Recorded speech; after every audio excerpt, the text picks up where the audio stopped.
Baik, Zoom. terima kasih. Bismillahirrahmanirrahim. Assalamualaikum warahmatullahi wabarakatuh. Waalaikumsalam warahmatullahi wabarakatuh. Bapak-bapak, baik yang hadir di offline, di Universitas Yarsi maupun yang online. Ini Bogor ini hujan besar, saya nggak tahu apakah suara saya dapat didengarkan dengan baik. Jelas. Eh, saya akan share dalam seminar ini tentang pemimpinan jamban umat Islam dalam perspektif yang makro, sejarah historis struktural, mengungkap sejarah, kemudian nanti akan disampaikan juga tantangan secara makro struktural. Eh, Bapak Ibu sekalian, saya langsung saja izin untuk share screen. Oke, mohon di slideshow.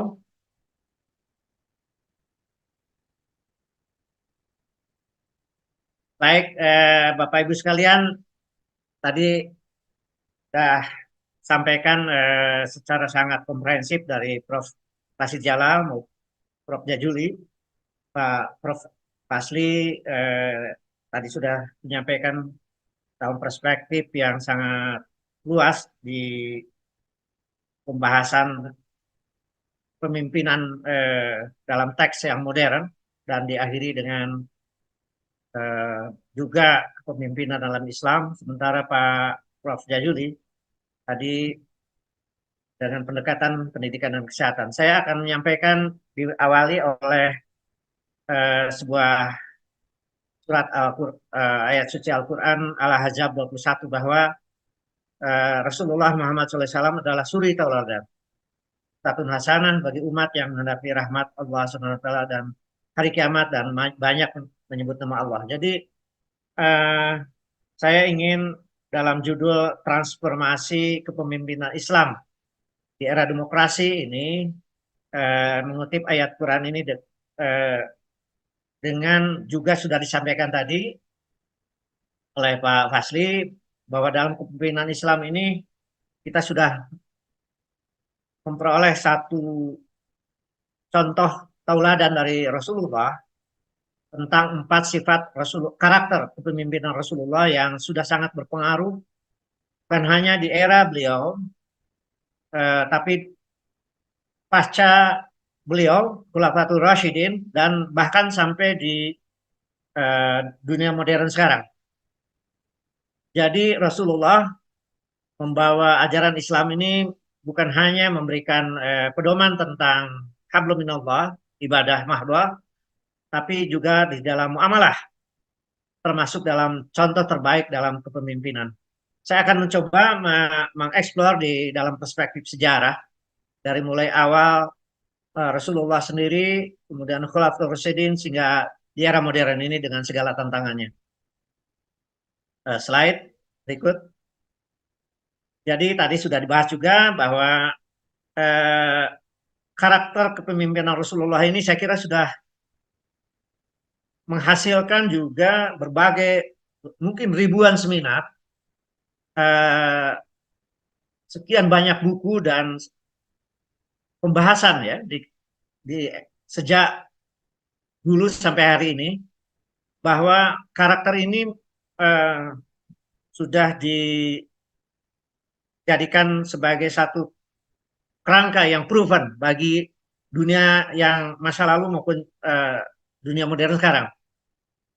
Misalnya tentang eh, amanah atau trust. Ini seorang Francis Fukuyama sudah mengeluarkan sebuah buku tentang high trust society yang berasal dari negara-negara maju dan low trust society dan umumnya adalah negara-negara berkembang.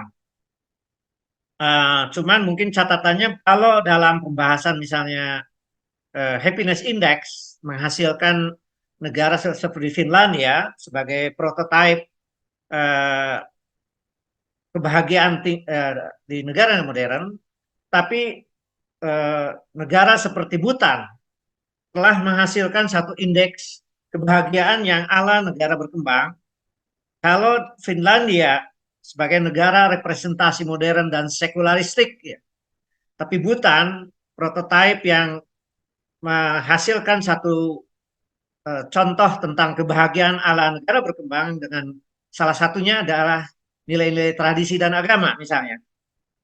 Nah, sayangnya di dalam uh, High Trust Society ala Francis Fukuyama, kita belum mendengar bagaimana High Trust Society kalau itu didasarkan tidak semata-mata nilai-nilai modern seperti memang misalnya tentang rule of law, demokrasi, kemudian apa namanya manajemen modern dan lain sebagainya. Tetapi karena itu basisnya sekularisme, maka hubungan antara masyarakat di dalam negara seperti Amerika atau negara-negara Barat itu sebenarnya eh, kalau mau dibedah lebih lanjut, mereka mengalami sebuah apa kritik sekarang ini tentang eh, misalnya dominasi dari apa namanya apa yang disebut dengan struktur masyarakat yang eh, apa keluarga yang tidak utuh.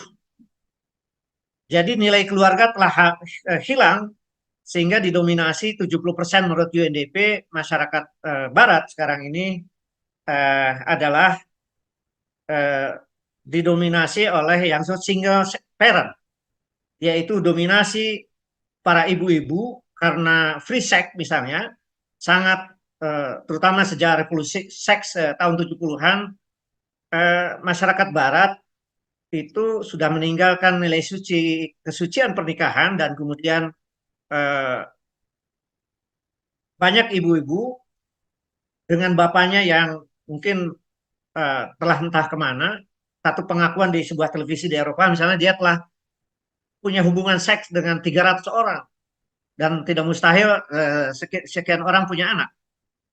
Nah, anak-anak yang dihasilkan dari free sex ini ternyata hanya diurus oleh seorang ibu atau sebagian besar malahan di panti asuhan dan dampaknya kepada IQ rata-rata yang declining akibat dari tidak dipeliharanya oleh uh, orang tua yang utuh bahkan oleh yayasan apa namanya panti asuhan.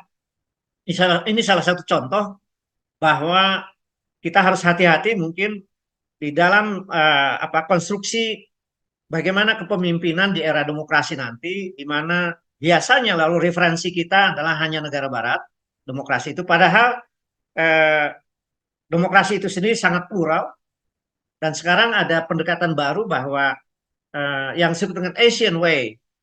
Jadi demokrasi dan kepemimpinan itu juga bisa dihasilkan oleh sebuah struktur masyarakat yang berbasis kepada nilai tradisi dan agama. Dan prestasi Jepang, kemudian Korea Selatan, bahkan yang Muslim sekarang Turki misalnya, dan ada Malaysia yang Muslim itu mempunyai ciri-ciri yang berbeda dengan demokrasi Barat yang notabene berbasis sekularisme. Dan kemudian nanti akan mempengaruhi bagaimana nilai-nilai demokrasi maupun nilai-nilai pembangunan yang dianut dari perspektif sekularisme maupun perspektif yang berbasis tradisi dan agama. Lanjut, slide. Nah, ini saya ingin lacak dari awal sejarah bahwa Rasulullah itu kan memimpin dalam dua periode, periode Mekah dan periode Madinah. Periode Mekah uh, didasarkan kepada penyebaran Islam berbasis tauhid dan pendidikan, tabligh. Nah, ketika masyarakat dan banyak contoh-contoh kepemimpinan yang memang berbasis kepada nilai-nilai yang spesifik agama. Tetapi ketika Rasulullah sudah hijrah ke Madinah dan kemudian ada periode Madinah dan masyarakat Muslim saat itu sudah kuat, maka Rasulullah dikenal memimpin dalam perspektif piagam Madinah, di mana piagam Madinah ini adalah sebuah perjanjian Rasulullah dengan berbagai suku, kabilah, dan agama. Karena ada Yahudi, bahkan ada yang Kristen, dan sudah lebih sekian abad ini prinsip Piagam Madinah ini mendahului dari Magna Carta yang kemudian pada 1202 itu disahkan di Inggris. Pada saat Rasulullah memimpin uh, negeri Arab yang berbasis kepada jajahan Madinah ini, itu sudah dirumuskan 10 pasal tentang kebebasan beragama, kebebasan menyatakan pendapat, perlindungan harta benda, larangan melakukan kejahatan dan pembunuhan, dan permusuhan, membantu yang kesulitan hidup dan berutang misalnya. Kemudian melindungi yang lemah, tolong menolong, ta'awun, mewujudkan masyarakat adil, damai adil, dan memilih pemimpin yang baik. Jadi ini prinsip-prinsip human right dan social right sekaligus. Kemudian yang human right berkembang di kemudian setelah Magna Carta, kemudian berkembang lagi di Declaration of Independence di Amerika tahun 40-an. Tetapi kemudian mereka tidak berisi pada social right. Padahal dalam Piagam Madinah keseimbangan individual right dengan social right di dalam human right itu. Ini saya kira pelajaran yang pertama yang mungkin kita harus explore di dalam perspektif Indonesia ke depan. Menurut Al-Azhar dalam konferensinya Piagam Madinah ini ada, apakah suara saya masih ada? Masih, Bro. Ada petir besar sekali. Ya, bahwa ini adalah sebuah konsep negara modern yang demokratis, konstitusional, dan dipraktekkan Nabi serta khalifah pasca Nabi, Khulafaur Rasyidin, yang bukan negara agama, tetapi juga adalah bernilai-nilai agama, akhlakul karimah. Lanjut, slide berikut. Izin Prof 5 menit lagi waktunya. Oke. Baik, jadi perjalanan kepemimpinan Rasulullah ini kemudian dilanjutkan oleh Khulafaur Rasyidin yang paling menonjol adalah Daulah Abbasiyah, Harun al-Rashid, dan Al-Ma'mun. Di sana juga ada Umar bin Abdul Aziz yang ternyata meninggalkan sebuah torehan yang disebut the glory of Islamic civilization itu, di mana negara itu makmur, adil dan damai, tetapi sekaligus kemajuan iptek yang pelopor yang kemudian nanti menginspirasi Barat untuk melanjutkannya. Tapi, nah ini karena ada sekarang faham di kalangan yang gerakan Islam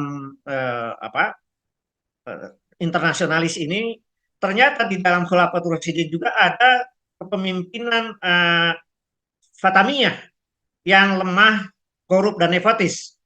Dan sejak itulah kemudian Romawi melancarkan perang salib dan akhirnya sejarah Islam mengalami kemunduran. Dan setelah itu kemudian ada Renaissance Eropa dan kemudian kepemimpinan Islam di dunia digantikan oleh kepemimpinan Barat, dan umat Islam atau negeri-negeri yang Muslim itu mengalami penjajahan.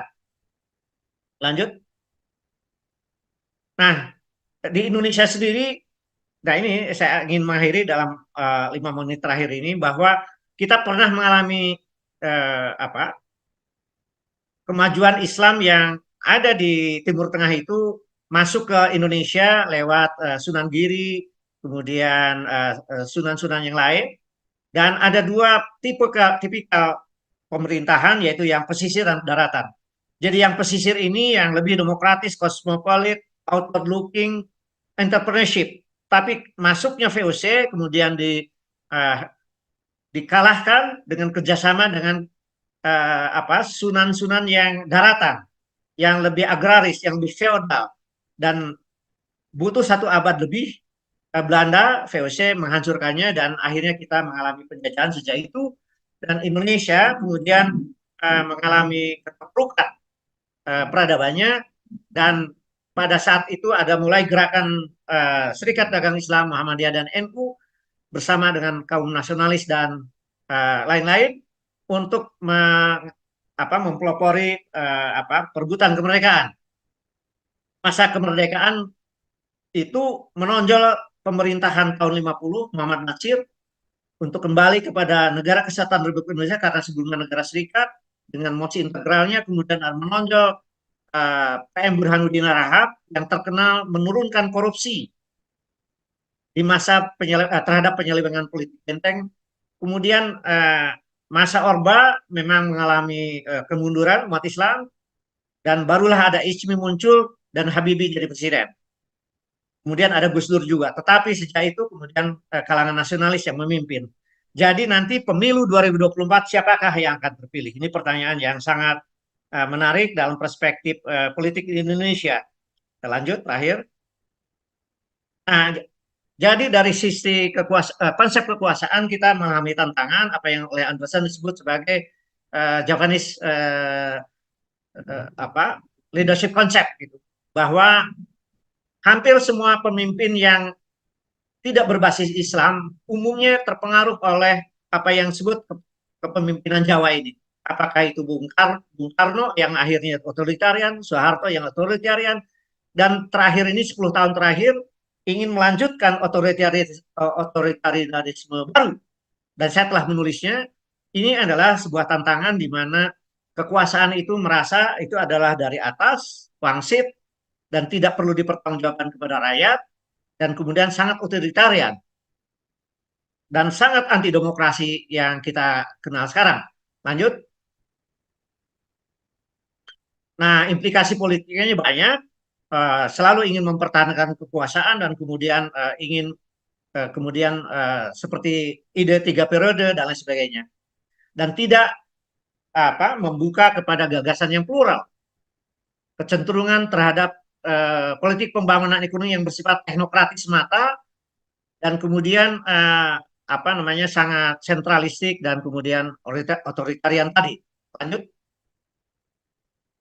Padahal demokrasi kita yang kemudian itu dalam dalam masa-masa Rasulullah disebut dengan syuro, memang ini ada perdebatan apakah sila keempat yang lebih cocok di mana tidak dilakukan dengan pemilihan langsung ataukah pemilihan langsung yang sejak sekarang dengan segala kelebihan dan kekurangannya. Ini pertanyaan mengenai masa depan kepemimpinan dan demokrasi Indonesia. Lanjut. Jadi konsep kepemimpinan modern menurut saya memang nanti kalau saja terpilih pemimpin yang lebih berbasiskan atau inspirasi dari nilai-nilai keislaman, ini adalah lebih harus membangun Indonesia yang lebih adil, di mana ketimpangan itu makin kecil, ada kelas menengah yang besar dengan dibangun berbagai asosiasi buruh, pengusaha, mahasiswa dan sebagainya, kebebasan untuk berserikat, kemudian banyaknya watchdog dan kemudian ada konsep check and balances. Lanjut. Izin Prof, mungkin Ya, oke, ini saya akhiri. untuk diskusi lagi saja nanti. Oke. Ya, saya akhiri. Wassalamualaikum warahmatullahi wabarakatuh. Baik, minta maaf. Terima kasih. Baik, di sini moderator berkuasa sebelum ada pemimpin baru yang berkuasa ya. Ya, saya akhiri Pak barusan. Ya, maaf Prof. Ya, silakan. Jadi tadi panitia Pak 5 menit terus diberitahu, tidak 2 menit saja. Masa kalah sama yang di TV gitu. Jadi sebetulnya tiap narasumber 15 menit. Nah, jadi nanti kalau mau 2 menit akhir baru saya ingatkan. Nah, pasti selesai kok gitu. Baik, berikutnya adalah narasumber kami persilakan Dr. Hendrajit, kami persilakan.